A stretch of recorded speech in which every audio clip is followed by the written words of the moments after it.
No importa lo que te detenga, despierta tus sentidos con la fuerza del tigre y el poder de hierbas aromáticas legendarias. Tiger Balm actúa rápido para calmar, revitalizar y restaurar. Siéntete mejor y vuelve a disfrutar la vida con Tiger Balm. Hola, soy Ana Fuentes y este verano estamos repitiendo algunos de los episodios que más nos gustaron este curso. Ya sabes que ha sido el curso de la retirada de Rafa Nadal, que casi de forma unánime se le considera el mejor deportista español de la historia. En El País, en sus 20 años de carrera, cubrieron a Nadal 3 periodistas. Manel Serras, que contó sus inicios, Juanjo Mateo, que fue el encargado de escribir sobre su consagración deportiva, y Alex Ciriza, que fue quien llenó las páginas con sus grandes gestas y los años finales marcados por las lesiones.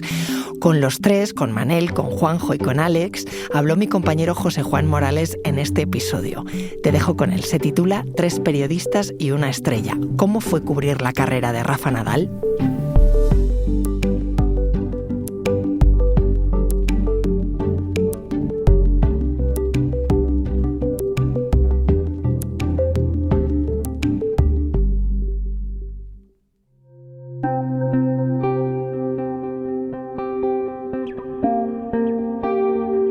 El primer periodista del País en contar la vida deportiva de Rafa Nadal fue Manel Serras, autor también de Crónica de un fenómeno, un libro dedicado al tenista mallorquín. Hoy Manel vive en Arbúcies, en Girona, en un entorno rural rodeado de ríos y bosques y muy lejos del ruido del circuito del tenis. Aquí hay una mesa y un banco, podríamos hacerlo ahí, si te parece.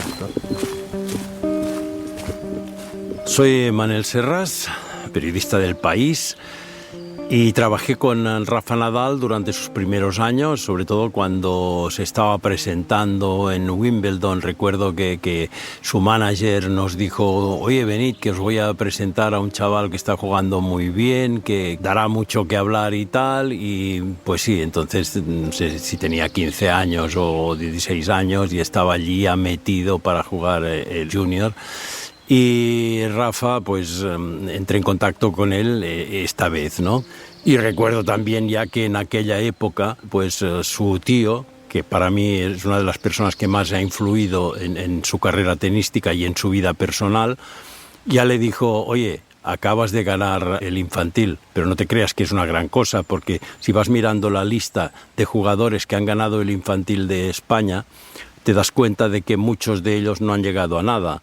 Al margen de ser su entrenador, su tío fue un mentor, una persona que le condujo por la vida, que le dijo las cosas que podía y no podía hacer, ¿no? Y en este sentido pienso que le ayudó muchísimo, no solo en la vida, sino también que toda esta expectativa, toda esta proyección vital le ayudó después a conformar una carrera brillantísima como la que ha tenido Rafa. Hay muchas otras anécdotas que lubrifican un poco esta idea de comunicación con su sobrino, ¿eh?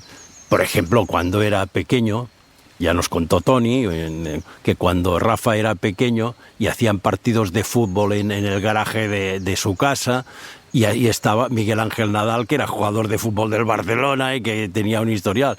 Pues Rafa siempre elegía a Tony en vez de elegir a Miguel Ángel para jugar los partidos de fútbol que jugaban allí entre ellos, ¿no? ¿Por qué? Porque Tony le había comido el coco hasta tal punto que él creía que el bueno del fútbol era Tony, no era Miguel Ángel. Le hacía vivir en un mundo imaginario y tal, y le iba modelando para que al final tuviera la personalidad que ha tenido Rafa. Tenía una convicción tal en la victoria que cuando su rival empezaba a perder un set, se desequilibraba, o sea, tenía clara constancia de que Rafa no iba a fallar, de que Rafa ahí iba a ir hasta el final. Y eso para mí fue crucial en toda su carrera. Es más, yo creo que Rafa ha sido un jugador que ha tenido muchas lesiones a lo largo de su vida. En realidad, cuando empezó a jugar como profesional, le surgió una lesión en el pie, que yo hablé con un podólogo que lo llevaba, uno de los mejores podólogos del mundo, y hablé con él y me dijo: no, dice, un par o 3 de años aguantará, ¿eh? Pues mira, ha llevado una carrera de 20 y pico de años ahí en primera fila y dándolo todo y salvando este problema. Para Manel, además de un fenómeno deportivo, Nadal fue el fin de una era en lo que se refiere al trato de los periodistas con los deportistas. Solo te voy a contar una pequeña anécdota mía personal que me causó bastante satisfacción y en la que estuvo implicado Rafa, ¿no? El mundo deportivo ofrece uno de los mejores premios a los periodistas deportivos, que es el premio Juan José Castillo. Juan José Castillo fue mi primer director en el mundo deportivo, porque empecé a trabajar en el mundo deportivo y después pasé al País. Para mí fue un orgullo tremendo que me dieran este premio. Y los del mundo deportivo decidieron que este premio debían dármelo en el Trofeo Conde de Godó. Entonces le plantearon a Carlos Costa, el manager de Rafa, si ellos podían entregarme el premio, si Rafa me podía entregar el premio. Y Carlos dijo, oye, lo que sea. Encantados en poder entregar este premio a Manel, y Rafa estuvo encantado de poderlo hacer, y la verdad es que cuando me lo entregó dijo cosas muy bonitas de mí. Manel estuvo pocos años escribiendo sobre las hazañas de Nadal. En el periódico, él también escribía sobre Fórmula 1 y en aquel momento Fernando Alonso se acababa de convertir en bicampeón del mundo, mientras que Rafa Nadal apuntaba a ser un deportista de época. Manel estaba cubriendo a dos de los mejores deportistas españoles de la historia y era demasiado para una sola persona. Yo escribí de tenis en El País hasta 2007 aproximadamente. Después escribí de Fórmula 1 y la Fórmula 1 ya estaba en un apogeo total. Y entonces desde la sección me dijeron, creemos que deberías dedicarte por completo a la Fórmula 1 y abandonar el tenis, dejarlo, que ya está entrando Mateo y tal. Y dije, bueno, a ver, para mí es un dolor lo que me estáis planteando, no me gusta. Pero lo acepto. Ahora, yo siempre quiero mantener las crónicas del Godó. Me dijeron, ningún problema, lo haces tú y tal. Y allí fue donde pude mantener todo el contacto con el tenis, que lo iba siguiendo, evidentemente, a pesar de que no escribiera ya tanto de tenis, ¿no? El aludido le responde a Manel desde Madrid. Lo que sí me acuerdo es de que Manel, el santo Job, una paciencia conmigo infinita, porque me ayudó muchísimo con contactos, con fuentes, pero no solo con eso, sino con la infraestructura de cómo organizar la cobertura de una cosa tan complicada como es seguir a una figura del máximo nivel en un deporte tan internacional como el tenis, que todos los años te tienes que desplazar pues casi 100 días o más al extranjero, y no es evidente cómo organizar eso para que la cobertura salga bien, que no sea extremadamente cara, que tengas acceso al personaje al que sigues y a todo lo que le rodea. Pues soy Juan José Mateo, periodista del diario El País desde el año 2004. Estuve siguiendo a Nadal desde 2007 a 2015 y ahora mismo estoy especializado en periodismo político, en información y en la sección de comunidades del diario El País. Mi compañero Juanjo fue quien siguió a Nadal en su época de mayor apogeo, el que lo vio llegar a la cima y convertirse en uno de los mejores jugadores de tenis de la historia y en el mejor deportista español de todos los tiempos. La primera vez que estuve con Nadal fue en un Masters de Madrid, cuando todavía se jugaba en el Rocódromo, en la Casa de Campo. Parece que eso es la edad de piedra, pero ocurrió. Eso ocurrió, no siempre se jugó en la Caja Mágica, este edificio futurista que nos montaron aquí en la capital. Y ahí fui donde me acerqué por primera vez al tenis y a la figura de este deportista que ya se sabía que iba a ser muy especial, pero nadie podía imaginarse que llegaría a ser lo que luego ha sido. Nadal tenía una cosa muy especial desde el principio, que es que lo que estaba consiguiendo lo conseguía siendo muy joven y transmitiendo unas cosas en la pista que sus predecesores no habían transmitido. Es verdad que el deporte español en el tenis se había acostumbrado a una cosa que fue casualidad, pero cierta, que es una cadena de un éxito a otro, de un campeón a otro, se iban dando el relevo de una manera natural y en ese momento le tocaba a Nadal. Se asumía que hubiera un español ganando en tierra batida, era lo que debía ser, que fuera campeón de Roland Garros, lo que debía ser. Lo que ya no era tan normal es que lo hiciera con la edad que lo hacía, de la manera que lo hacía y apuntando a que pudiera ser un deportista multisuperficie, un tenista que además de en tierra batida pudiera ganar también en hierba, pudiera ganar también en cemento. Yo tuve la fortuna de vivir esa etapa de su carrera en la que pasó de ser un tenista muy bueno, excelente, campeón de Grand Slam, como los había habido otros en la historia del tenis español, a ser el número uno, no ya del tenis español, sino en su momento del tenis mundial y que rompiera fronteras que hasta entonces no se habían traspasado en el tenis masculino. Hablemos de jugar una final de Wimbledon como si fuera una cosa normal. Bueno, pues no lo era. no lo era una cosa chocante. Había jugado y ganado con Chita Martínez uno en los años 90 y había que retrotraerse, yo creo, a los años 60 del siglo XX con Manolo Santana. Él ha ganado 2 Wimbledon, ha jugado otras 3 o 4 finales, después de él también lo ha hecho Alcaraz, Muguruza, es decir, que abrió muchas puertas. Un momento, enseguida volvemos.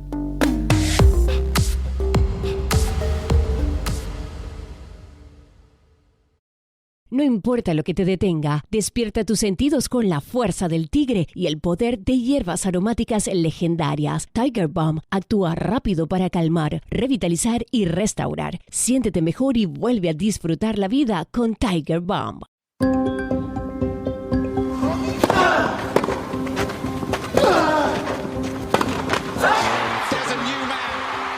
Es imposible elegir un solo momento porque pocos deportistas habrán tenido una colección de partidos épicos, soñados y significados en su carrera. Es verdad que todo el mundo elige la final de Wimbledon porque significó muchas cosas. Primero, un cambio de guardia, porque se pasó de Roger Federer intocable a un número 1 que iba a ser Rafa Nadal. No lo consiguió en ese partido, pero lo consiguió unas semanas después en los Juegos Olímpicos de Pekín. Significó que un español pudiera ganar en la hierba de Wimbledon en el cuadro masculino, y por la factura del partido, con todos esos parones, la lluvia, el viento, la falta de luz, que hubiera que irse al vestuario, entrenador que se quedó dormido, es decir, que tuvo mucha magia alrededor. Yo he visto cientos de partidos en directo, pero probablemente ninguno con la electricidad que había en ese ambiente, la implicación del público y sobre todo con la calidad del juego en la pista. Uno puede volver a ver ese partido hoy y se sigue asombrando, ¿no? Pero ¿cómo pudo meter ese golpe Nadal? ¿Cómo pudo hacer ese passing Federer? Fue probablemente sí el partido más destacado de su carrera. Bueno, Nadal, como todo el mundo, con el paso de los años ha cambiado y ha crecido y ha madurado y se ha transformado. Primero había al otro lado de la grabadora pues un chaval, un deportista, muy apasionado de lo que hacía, pero sin gran discurso sobre nada más, ¿no? Pues lo normal en una persona de 17, 18, 19 años. Yo creo que según va madurando, pues va tomando conciencia de sí mismo y de lo que está haciendo, de lo que significa, y empieza a construir un discurso que tiene que ver con transmitir una imagen y un legado, porque sabe que está sembrando semillas para un futuro, pero también con una visión del mundo que antes no tenía, de la política, y se convierte en un personaje poliédrico, ¿no? Con muchas cosas de decir, interesantes, muchas veces polémicas, pero poco a poco se convierte en un entrevistado con mucha más profundidad y con muchos más ángulos. Para mí la entrevista más interesante que le hice, quizás no por el contenido, pero sí por la situación, fue precisamente la entrevista después de ser campeón de Wimbledon en 2008. Fuimos el único periódico en el mundo que le entrevistó. Y esa entrevista se hizo dentro de una agenda imposible, porque fue un partido que, como cuenta la leyenda, terminó cuando ya la luz del día se apagaba y, por lo tanto, cuando era obligatorio que él acudiera vestido de gala a la cena de campeones.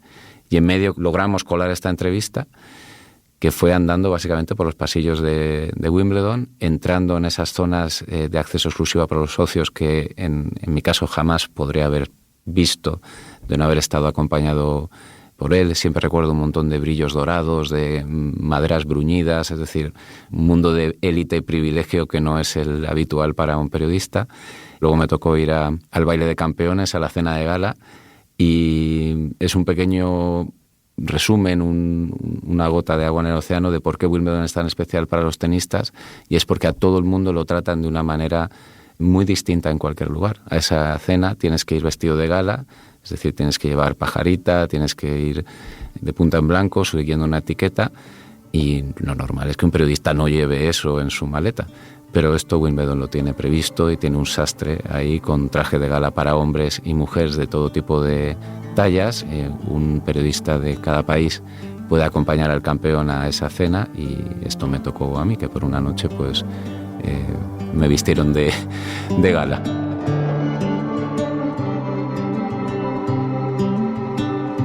Tengo que reconocer que he sido muy afortunado porque el país me ha enviado como corresponsal de tenis a todos los puntos del planeta en los que podía haber una historia importante sobre Nadal y el tenis en general.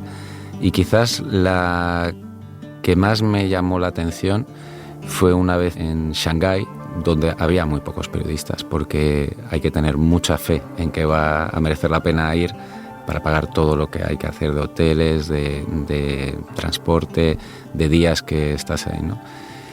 Y una cosa que ocurrió ahí, en el torneo que reúne a los mejores jugadores, en el que está en juego uno de los cheques más gordos de la temporada y en donde en principio pues la competitividad y la distancia entre los tenistas debe ser mayor, fue que en un pasillo en el que no debía estar, pero estaba porque pasé con Nadal, pues echaron un balón al suelo y se pusieron a jugar al fútbol Federer y Nadal, como dos chavales en el colegio.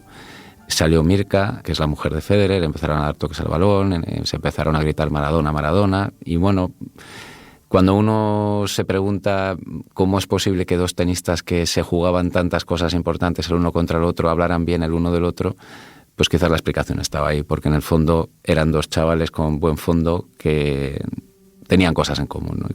Y a mí eso me pareció delicioso, lo disfruté mucho. Desde hace 10 años, quien ha contado la consolidación del fenómeno fue Alejandro Ciriza. Bueno, pues soy Alejandro Ciriza, y he cubierto el recorrido de Rafa Nadal desde que es un treintañero prácticamente. Y bueno, ahora mismo nos encontramos en el aeropuerto de Barajas, en la T4, y ¿por qué estamos aquí? Pues bueno, estamos aquí porque para mí, si algo simboliza durante todos estos años un poco mi carrera asociada a Rafa, es fundamentalmente esta terminal. ¿Por qué? Porque Nadal para mí significa viaje, significa viajar, significa desplazarme por distintos rincones del mundo y aquí estamos. La primera vez que lo entrevisté fue precisamente en el O2 de Londres, en el Arena de Londres que está en Greenwich. Bueno, he de confesar que obviamente tenía mi puntito de inquietud, ¿no? Sobre todo porque ya había coincidido con él en ruedas de prensa y en otros espacios, ¿no? Pero digámoslo así, que un cara a cara personal no lo había tenido, y la verdad es que fue una situación muy, muy especial. ¿Por qué? Recuerdo que fue una Copa de Maestros en la que él ese día acababa de perder con Andy Murray en semifinales, ¿vale? Con lo cual, además, a mí me tocó empezar a trabajar con Rafa en un momento especialmente complicado. ¿Por qué? Porque era probablemente una de las peores rachas a nivel de resultados de toda su carrera. Entonces coincidía que no le estaban yéndole del todo bien las cosas, y ese día a mí me dieron la oportunidad de hablar con él por primera vez, y me impactó bastante la cercanía o la normalidad de la situación. Es decir, primero me recibió, me abrió las puertas del vestuario, lo cual tampoco suele ser muy habitual, que una figura de primera línea te abra su camerino, por decirlo así, y te abra las puertas de su vestuario. Y era un día bastante particular. ¿Por qué? Porque él, después de jugar ese partido contra Murray, él, después de atender a los medios de comunicación, etcétera, él y su familia estuvieron viendo un partido entre el Madrid y el Barcelona en el vestuario. Que más que un vestuario, para que la gente se haga una idea, es más, por lo menos en Londres, es desde luego más como un camerino, digámoslo así, con su espejo, sus luces, su sofá. Es un concepto de vestuario un poco distinto. Y ese día él me recibió, claro, yo de repente entro al vestuario y de repente primero veo un montón de refrescos, de bebidas, de patatas fritas, de historias desperdigadas un poco por todo. Y al propio Rafa me lo encontré en calcetines, me transmitió una imagen de naturalidad que me gustó mucho. Me recibió muy bien, de manera muy cordial, estuvimos charlando durante bastante rato, y la verdad es que me dejó muy buen sabor de boca, la verdad, sí. Luego ha habido infinidad de anécdotas, pero también recuerdo otra que fue muy buena, no tanto ya con Rafa, sino quizá con Toni. Yo la primera entrevista que tenía pactada con Toni Nadal era un día, era en un Masters de Madrid, al hilo de la presentación de Toni Nadal de uno de sus libros. Entonces, en un determinado momento quedo con la editorial para hacerle la entrevista a Toni. Entonces yo me planto en el hotel de Rafa en el Retiro. Le veo que está Rafa, que han terminado de desayunar, con Rafa Maimó, que es su fisioterapeuta, con el resto de su equipo, que se van ya directamente como al coche para irse a la Caja Mágica a entrenar y demás, ¿no? Entonces yo digo, oye, ¿dónde está Toni? Pues Toni todavía no está desayunando, está leyendo y demás, y yo, ostras, pues la verdad es que tenía una entrevista pactada a esta hora, creo que era a las 9 de la mañana o algo así. Nada, resulta que Toni en ese momento vio que no había tiempo y que no había margen, o que supuestamente se le había olvidado la entrevista, Y lo que hizo que fue, me abrió la puerta del coche y me dijo, Alejandro, te vienes con nosotros. Y total que de repente un buen día me encontré en mitad de Madrid en una atasco, una tocha bestial, metido en el coche con Rafa Nadal, con Toni Nadal, con su equipo y demás. Además, era una entrevista delicada porque era una entrevista un poco en un instante en el que Rafa en ese momento había admitido que estaba sufriendo bastante ansiedad y bastantes problemas a nivel de control de emociones en la pista y demás. Yo no pensaba que iba a tener que hacer la entrevista con Rafa Nadal sentado en el asiento de adelante leyendo un periódico, ¿no? Mientras le hacía las preguntas a su tío.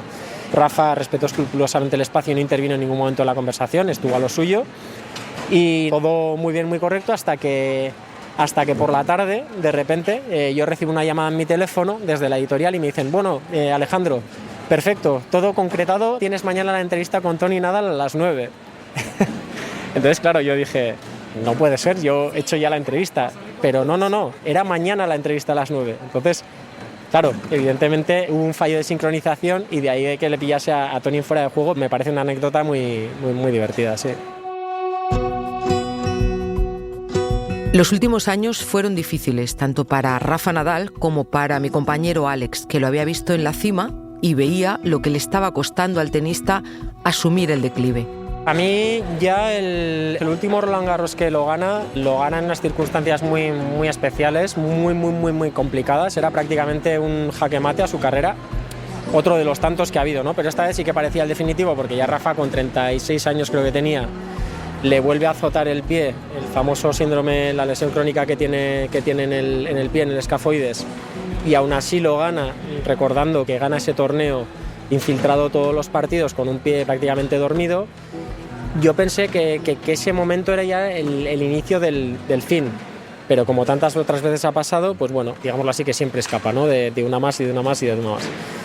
El torneo a mí que verdaderamente más me abrió los ojos en el sentido de decir, creo que aquí ya no es una cuestión ya de físico, sino que es una cuestión de juego, fue el torneo de Bastad de este año, en Bastad, en Suecia, porque ya, insisto, no era un problema ya de físico, que evidentemente ya no era el Nadal. En ese torneo ya veo que Rafa no está jugando bien, no se reconoce, no le reconocemos. Hola a todos, estoy aquí para comunicaros que me retiro del tenis profesional. Pues para mí fue, mira que es verdad que es una noticia que, bueno, todos los que estamos alrededor y los que le hemos seguido de cerca, es una noticia que obviamente estábamos esperando que antes o después iba a suceder. Pero bueno, para empezar, a mí por lo menos me constaba que él quería seguir jugando. Es decir, como él ha recalcado después, al final el que ha tomado la decisión ha sido su cuerpo, no él. Entonces, en el instante en que me llegó la noticia, sabiendo que iba a ocurrir un día u otro, me quedé un poquito en shock. Yo salí justo de un plató grabando una entrevista y en ese instante Miguel Ángel Zubiarrain, que es un periodista histórico de la SER, que ha seguido a Rafa muy de cerca y que le conoce muy bien, me comunica la noticia, ¿no? Me dice, Alex, mira el móvil o tu correo electrónico porque tenemos noticias. Entonces la verdad es que me quedé muy en shock. Estuve como prácticamente una hora en el desplazamiento desde ese plató hasta el periódico. Estuve como intentando procesarlo, pero luego evidentemente una vez que ya llegué y me tuve que poner manos a la obra, pues como que ya pones un poco el automático, ¿no? Eres profesional y ya pones el automático. Luego ya cuando terminó el día es como que otra vez me volví a parar a pensar y decir, ostras, no solo se ha terminado una etapa en la vida o en la trayectoria deportiva de Rafa Nadal, sino que se cierra un episodio personal y profesional muy importante para mí. Es obvio que Rafa, pues seguramente es indiscutiblemente el símbolo del tenis español y uno de los mejores deportistas de todos los tiempos. Yo lo dejaría ahí, pero vamos, desde luego es un deportista al que admirar un poco por teniendo un poco en cuenta las circunstancias de su trayectoria, que ha sido especialmente complicada, por decirlo de alguna manera.